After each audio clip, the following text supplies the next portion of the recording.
Let's talk about what's been mattering here for us with you, which is the controversy now surrounding what is an absolute matter of fact. And you don't have to believe me. You don't have to believe the numbers. You don't have to believe the menus from the conventions. John Morgan joins us now. He is a known, appreciated, and proven bundler of donations from individuals and corporations for Democrats, yes, but also for Republicans. He's worked with anybody depending on the issue, and he joins us now to speak truth to the haters. Brother Morgan, thank you as always. How are you?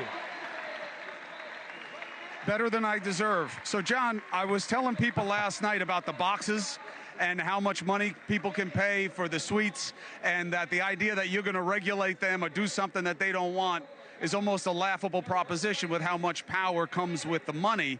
And everybody jumped on me. They were upset at me here. They said, well, I'm only talking about the Democrats. And then the Republicans said, yeah, see, the Democrats do it, we don't, which is demonstrably false. What is the reality of how dominant big donor corporate money is with politicians? The reality is Washington sets the tone for business. There are billionaires, more billionaires are Republicans, but there's a lot of billionaires who are Democrats. And they all have businesses, and they all want influence, and they all want access.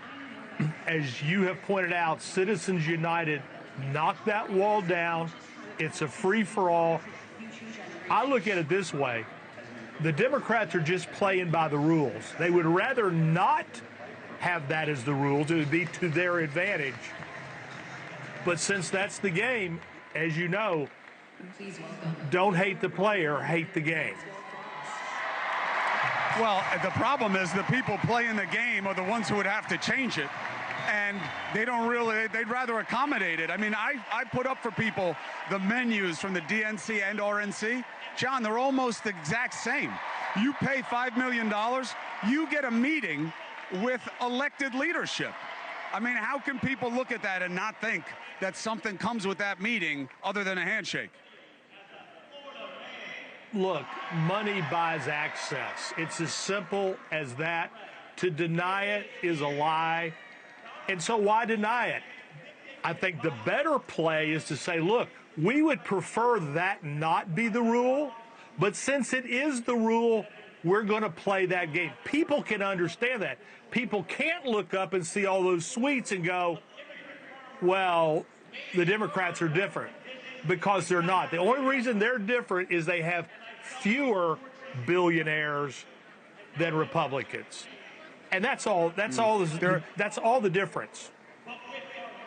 And there are a lot of echoes also. You get a lot of corporations and players and service firms that donate to both to hedge their bets, which is the cost of doing business. Now, let me have you put on your citizen hat for a second. How do you feel about this convention? How do you feel about Kamala Harris now? You've been a great bellwether for us because you were a Biden person.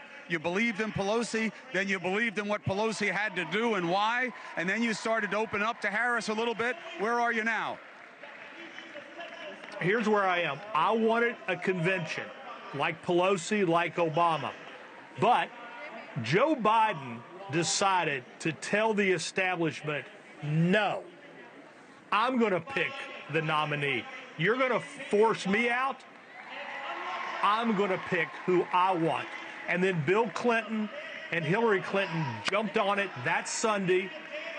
I told Clinton recently, I said, look, you were right.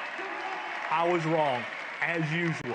He knew what he was doing. The great asset for Harris is she never had to go through a primary. She never had to take a position. Nobody even knows what Waltz stands for other than we just love this guy. I mean, it's like our uncle has showed up from Thanksgiving.